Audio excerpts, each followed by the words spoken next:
Coucou. Allô, la citadine. Dites-moi, j'ai un petit papier là de notre amie Guylaine qui a une Sympa. question à vous poser encore. Heureusement qu'elle est là parce que Notre chère sinon, Guylaine, qui est une citadine aussi, elle, je crois. ah je sais pas. Alors elle me dit ceci. Qu'est-ce qui détermine la couleur d'une fleur? Pourquoi est-elle rose, rouge, jaune, violette, blanche? Alors vous dans vos champs, vous devez. C'est vrai qu'il y a des fleurs. Mais là on a un petit peu de tout. Il y a du bleu, il y a du blanc. On a eu pas mal de pissenlits, il y a des coucous, il y a les. Non, ça c'est. Tenez Barbaro, je vous offre une fleur. Ça vous fait penser à quoi ça? Ben, ça me fait penser un peu à ces choses électriques. Qui avaient un peu. Ah, dans les ampoules. Oui, un peu, oui. C'est beau, oui. Et moi quand je vois ça, je pense tout de suite au dictionnaire, la rousse. Ah, oui. Je sais ma tour. Ça c'est vraiment symbolique pour moi. C'est vrai que c'est beau. Vous voyez, on ne regarde jamais assez les choses, vous voyez. Ouais. Ah, c'est vrai que c'est très beau. Soufflez dessus. Ah.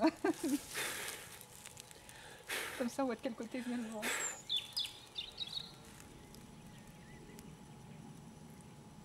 Alors ces couleurs de fleurs, ça vous inspire ou pas?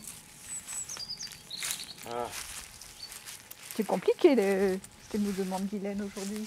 oui, c'est vrai, c'est vrai.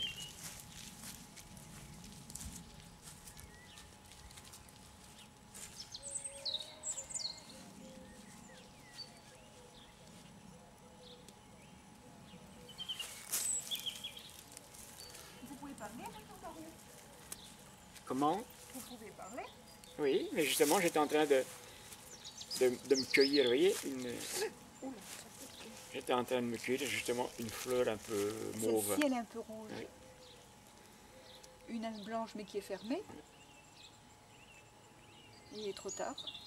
La prochaine fois vous viendrez plus tôt. Et une jaune. Et une jaune. Alors, chère Guylaine, qui nous a posé de la question. Alors, vous voyez, je me dis que la fleur jaune, vous voyez, et puis la fleur, on va dire violette, Ça fait une belle harmonie déjà. c'est pour point attirer les mêmes bestioles. Ah, Et qu'il doit y avoir un insecte qui est attiré par celui-là, et un insecte qui est attiré par celui-là.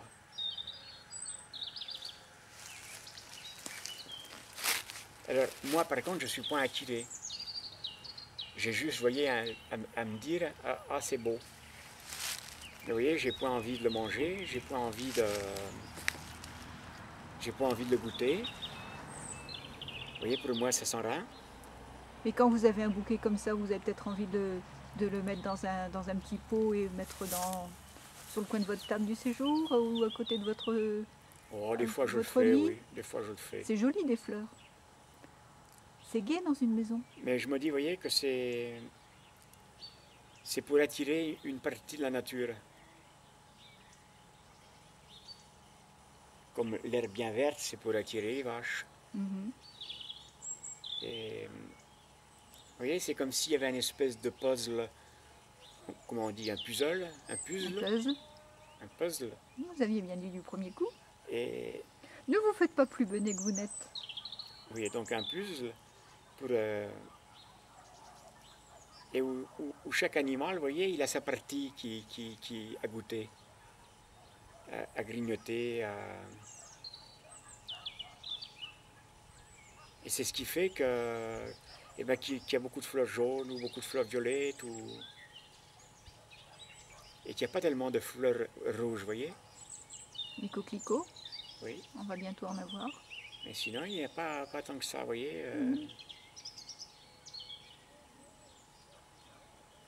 Ni du blanc, il n'y a pas tant que ça non plus de blanc, vous voyez. Là, on a les fraisiers. Il y a plein de petites fleurs Ah, blanches oui. là. Et puis les marguerites, c'est pas ce qui manque ici. Il y a le lilas blanc qui est là aussi. Oui, ça attire bien les gens, ça, le lilas, oui. Ouais, et ça sent bon. Et qu'est-ce qui donne le parfum aux fleurs? Comment une petite graine, ça peut donner du parfum? C'est quand même merveilleux, la nature. Eh ben, il y a des savants qui disent que, justement, à force à force d'attirer le même insecte, et ben le lilas il devient de plus en plus bon. Oui. Parce qu'il attire, force insectes. Et le lilas qui s'enrhin, eh ben, il n'attire pas les insectes. Mhm.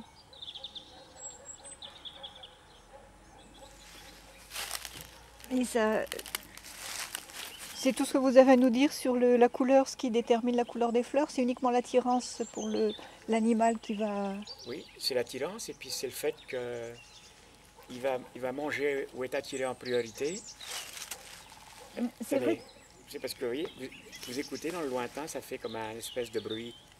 Oui, oui, c'est le martin, le Voilà, pivert. c'est le pivert Mhm. qu'on a parlé l'autre jour. Ouais, ouais. Le verdier, comme on disait. Mais oui, mais le verdier, c'est un autre oiseau. C'est Hein. un autre oiseau. Oui, oui. Non, il a un gros bec, lui, un gros bec court, trapu, le verdier. Mais peut-être qu'on peut l'appeler le verdier aussi, le pivert, parce qu'il est vert aussi, hein, comme son nom l'indique. Et donc, eh ben, plus le lilas il va être odorant, et plus il va attirer de l'insecte, et plus il sera présent. Ben, regardez la glycine. Voilà. Et d'année en année, il sera encore plus là.